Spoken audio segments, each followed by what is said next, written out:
Coucou, c'est Hélène. Devenez le boss de votre vie, c'est ce que je vous propose sur ma chaîne Éveil spirituel pour tous, dédiée à l'élévation des consciences ainsi qu'à votre éveil spirituel. Vous êtes mes éveillés préférés et le sujet de la vidéo d'aujourd'hui est le procédé des 4 paliers ou comment amorcer un changement de vie. Donc j'ai mis au point, entre guillemets, un procédé en 4 paliers, en 4 étapes. Je préfère dire palier parce que je pense toujours à palier comme palier de décompression. Ça veut dire qu'à chaque palier, on doit rester un moment pour pouvoir intégrer la chose du palier comme un jeu vidéo et pour ensuite passer au palier suivant. Je vais vous dire une chose, changer de vie ou, comment dirais-je, apporter quelque chose de nouveau, obtenir quelque chose dans sa vie, tout le monde le veut. Combien y arrivent ? Eh bien, très peu. Et il y a beaucoup de ceux qui arrivent à force de souffrance énorme avant d'arriver là. Et ce n'est pas obligatoire. Ce n'est pas parce que vous souffrez énormément que vous allez obtenir un meilleur résultat ou un résultat tout court. C'est juste, il y a des choses à comprendre qui sont relativement simples, mais ce n'est pas facile parce que notre corps est une machine et que si vous ne la prenez pas en tant que telle, alors vous n'arriverez jamais à rien. Alors je vais vous expliquer ce que j'entends par là. Donc les 4 paliers du changement, ça veut dire qu'il y a 4 paliers, 4 phases par laquelle tout le monde passe obligatoirement lorsque l'on veut quelque chose, on veut changer quelque chose. Et le succès va dépendre de ces cas, de succès ou pas, je veux dire, ou le succès ou l'échec va dépendre de la manière dont vous appréhendez ces paliers. Donc en gros, ça veut dire qu'il y a 4 paliers, selon moi, et que eh bien, un certain pourcentage va rester au carreau après le premier palier, ensuite après le deuxième, troisième, quatrième. Bon, souvent le premier palier, tout le monde y reste, mais est-ce qu'on passe au deuxième palier? C'est là où la plupart des gens eh bien, vont tomber. Et donc je voudrais parler de cela. Donc le premier palier, c'est la réalisation du nouveau désir. Donc c'est-à-dire par exemple, ça peut être n'importe quoi, on veut un nouveau travail, on veut changer complètement sa vie, une nouvelle relation, ou arrêter cette relation, ou maigrir, aller à la gym tous les jours, enfin quel que soit votre projet, apprendre une nouvelle langue, blablabla. Donc ça, c'est la réalisation du nouveau désir. Et ça peut être renforcé par avoir vu un magazine, avoir écouté une vidéo, vu une vidéo, etc., etc. Et donc c'est la phase la plus géniale parce que c'est l'excitation totale. Genre on regarde par exemple des vidéos sur le sujet tellement on veut faire ça, on veut ci, on veut ça. Si on veut perdre du poids, on regarde des gens qui sont minces ou qui vont à la gym, qui font des trucs sympas, qui mangent des choses saines. Si on veut changer de boulot, on regarde un petit peu les choses qu'on aime bien, comment on va faire, où est-ce qu'il y a du boulot dans cette, comment dire, de cette branche, etc. Enfin voilà, c'est le fantasme. On imagine, c'est-à-dire que c'est pas un rêve, c'est un rêve éveillé, on visualise. C'est ça la visualisation. Donc quand on est vachement excité, ça c'était le premier palier. Ensuite, c'est là où le bas blesse, c'est le second palier. Et ce second palier, je l'ai appelé le test ou le challenge. Parce que à ce moment-là, qu'est-ce qui se passe? Quand on est, le premier palier, on est super chaud, on est vachement excité et vous avez remarqué que ça décroît parce qu'on ne peut pas rester excité 365 jours par an. Cet état, ça a un pic comme ça et ensuite ça redescend. Donc quand ça redescend, ça veut dire qu'on a pu sous les yeux la motivation qu'on avait la veille, ou c'est pas forcément la veille, ça peut être 1 heure avant, ou ça peut être il y a 2 mois, il y a 3 mois de cela. Donc il y a 2 choses. De manière extérieure, vous avez des gens ou des situations qui vont commencer à vous faire changer d'avis. Vous ne serez plus très sûr, vous allez commencer à avoir des doutes, etc. Vous allez aussi de manière interne entendre cette voix interne qui est la voix de la raison dans le sens la logique, mais ça ne veut pas dire que c'est la voie à suivre, bien entendu. C'est-à-dire que le cerveau et le corps, c'est une machine, comme je vous ai dit, qui a pour but d'enregistrer les choses et surtout de nous protéger. Donc il veut absolument nous protéger. Donc à chaque fois qu'il y a quelque chose de nouveau, c'est vu comme de la défense. C'est vu comme du danger, pardon. Et donc, il va vouloir nous défendre, défendre notre... Et quand je dis nous défendre, c'est parce que nous ne sommes pas le corps. Et ça, vous me l'entendrez dire très très souvent. Je vous dis, nous sommes le corps, l'esprit et la conscience dans cette incarnation. Nous sommes le tout, mais notre essence première n'est pas matérielle. Et la partie physique, notre corps, est une machine avec laquelle on en a vraiment besoin pour vivre, évoluer sur cette planète, dans ce monde. Et c'est un outil, c'est pas lui qui décide, réellement c'est nous sommes passifs, nous créons les choses, nous faisons les choses par défaut, mais la machine est neutre, elle suit nos émotions. Donc d'où l'intérêt de comprendre que nos émotions sont importantes, nos émotions, nos désirs, etc., nos pensées, et pour pouvoir faire en conséquence. Mais là, en l'occurrence, donc il y a cette voix dans notre tête qui va essayer de nous dissuader, on va essayer de se dissuader soi-même. Pourquoi ?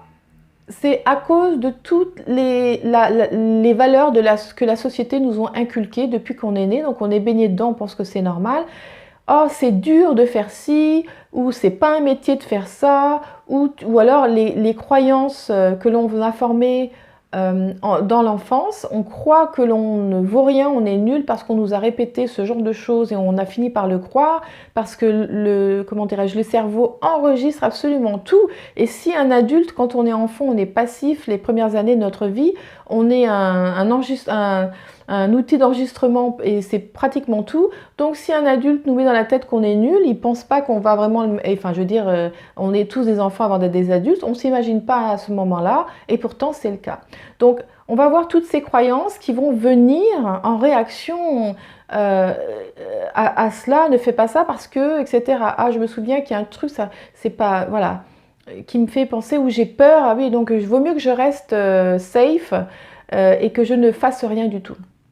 Donc, on a toute une série de programmes qui vont vraiment se mettre devant notre chemin et auxquels il faut vraiment penser, de savoir que il faut batailler en quelque sorte à travers toutes ces choses et choisir le cœur et non pas la raison, parce que la raison, c'est le retour au bercail, dans le troupeau, c'est ne pas changer ses habitudes comme ça, on ne prend pas de risque, il n'y a pas de problème, c'est la volonté du cerveau, de notre corps, de vraiment nous protéger de quoi que ce soit. Donc j'espère que vous comprenez vraiment bien cette partie qui est vraiment très très importante. Quoi que ce soit, à l'extérieur de vous, si vous n'êtes pas confiant à l'intérieur, vous allez avoir à l'extérieur des preuves que vous ne l'êtes pas en ayant des situations ou des gens qui vous montrent que vous ne devriez pas faire ça. Votre esprit aussi va aller dans le passé parce que c'est vraiment ce que fait le cerveau, c'est d'analyser, donc de prendre des données qu'il a du passé, de les ramener dans le présent. Alors voilà, donc il y a tant de chances que tu n'y arrives pas parce que dans le passé, il y a des gens, voilà, ils ont fait ci, ben, ils n'ont pas réussi, alors que la majorité, c'est pas la majorité, mais ça prend quand même ce que ça connaît, le cerveau. Et donc voilà, tu vois, donc peut-être que toi ça va t'arriver. Alors le mieux c'est de ne pas le faire parce que on sait jamais. Tu t'imagines si tu n'y arrives pas, ben, tu t'imagines si tu y arrives, mais le cerveau il est là pour dire t'imagines si tu n'y arrives pas, alors peut-être qu'on ne sait même pas, attention. Et ça, c'est là où il faut vraiment faire un gros effort de se dire, bon, alors je dois vraiment faire quelque chose contre ce programme que le cerveau a, parce qu'il ne m'aide pas forcément pour l'instant, tant que, bah, vous allez voir que la troisième partie, c'est tant qu'on n'a pas signé le contrat. Signature de contrat. Ça veut dire que quand on a passé ce cap, waouh, c'est un cap énorme, donc félicitations, congratulations, vous avez passé le cap et vous allez signer le contrat. Donc par exemple, quoi que vous fassiez, aller à la gym tous les jours ou changer de boulot, eh bien vous allez prendre des actions. Donc vous avez signé le contrat, vous y allez, vous prenez des actions. Attention, il faut prendre des actions inspirées et non pas encore des actions qui viennent du cerveau, de la logique, parce que tôt ou tard, il va encore vous remettre dans le chemin du troupeau et de vous donner toutes les preuves que toutes les actions que vous faites sont vraiment pas bénéfiques. Autant arrêter, autant ne faire rien. Donc vous pouvez toujours retourner en arrière, alors attention. Donc la signature de contrat, c'est vraiment important. Cela va vous faire prendre des actions. Il faut prendre des actions inspirées, donc qui ont un rapport de près avec le désir, vous aviez du cœur, de l'excitation. Rappelez-vous-en, pour ce que vous vouliez faire, Peut-être prenez des notes pour vous rappeler ce qui vous plaisait vraiment dans ce projet. Ça serait encore mieux. Comme ça, vous relisez cela plus tard. Ah oui, non, voilà, je désirais ça comme ça. Donc attention, la logique, c'est bien. Pour prendre, quand on est, voilà, on prend des actions inspirées. Donc l'aspiration, le cœur va nous faire prendre des actions. Et une fois qu'on est dans l'action, bien sûr, le cerveau et tout ça, la logique, l'analyse, c'est bien parce que ça permet de savoir où on va, etc. Oui, mais il faut travailler de pair avec et ne pas laisser le cerveau ou la logique surpasser les choses que l'on veut faire parce que la logique va toujours vous faire revenir à la peur, attention. C'est vraiment automatique, c'est le cerveau, il est payé pour ça. Vous voyez ce que je veux dire? Et donc, le dernier palier de décompression est le palier que j'ai appelé renouvellement automatique du contrat. Parce que ce que l'on a vu la signature de contrat, c'est du court terme. C'est vraiment du court terme, ça veut dire que vous allez devoir re-signer le contrat pendant un certain nombre de temps, de faire une répétition pour que le cerveau prenne l'habitude de la nouvelle chose. Si vous allez à la gym, tous les jours, c'est un nouveau contrat. Vous allez re-signer tous les jours votre contrat et re-signer. Vous cherchez du boulot, vous allez re-signer. Aujourd'hui, je fais telle action, je re-signe pour pouvoir trouver un autre boulot. Voilà, donc je re-signe le contrat tous les jours, jusqu'à ce que cela devienne automatique. Et donc automatique, j'ai envie d'aller à la gym, donc je ne fais plus d'efforts. C'est ça l'automatisme. Je veux vraiment trouver du boulot, donc là je mets tout en œuvre, je suis complètement ouverte. Dès qu'on me parle de quelque chose, oui, ben je suis disponible, pas de problème. Voilà, c'est ça. Et donc on renouvelle jusqu'à ce que l'on obtienne le résultat que l'on souhaite. Et ça, c'était la quatrième partie. Donc, vous voyez, tous ces paliers, donc je vais les répéter. Le palier numéro 1 s'appelle la réalisation du nouveau désir. Donc, c'est la période excitation. Le deuxième s'appelle le challenge. Donc, c'est le test. On va hésiter, on va essayer de se dissuader ou les autres vont essayer de nous dissuader. Là, le palier 3, c'est la signature du contrat. Donc, je vais à la gym. Je vais changer de boulot, je vais envoyer des CV ou quel que soit le contrat que l'on signe pour pouvoir prendre des actions mais inspirées, relire donc son contrat constamment, les désirs qu'on avait au début en tout cas. Et le dernier, c'est le renouvellement automatique du contrat, donc c'est l'habitude, donc c'est la répétition et on re-signe tous les jours, de chercher un boulot tous les jours, d'aller à la gym tous les jours, de faire ci tous les jours, de faire ça tous les jours, d'être conscient avec la chose que l'on veut faire pour pouvoir obtenir le résultat désiré. Donc, voici les 4 étapes. Qu'en pensez-vous? J'espère que vous avez apprécié cette vidéo. Faites-moi savoir à quelle étape vous êtes coincé la plupart du temps lorsque vous n'arrivez pas à achever quelque chose. Et en tout cas, je vous dis à bientôt. Très très bonne semaine. Et en attendant, n'oubliez pas, vous êtes le corps, l'esprit et la conscience. Bisous.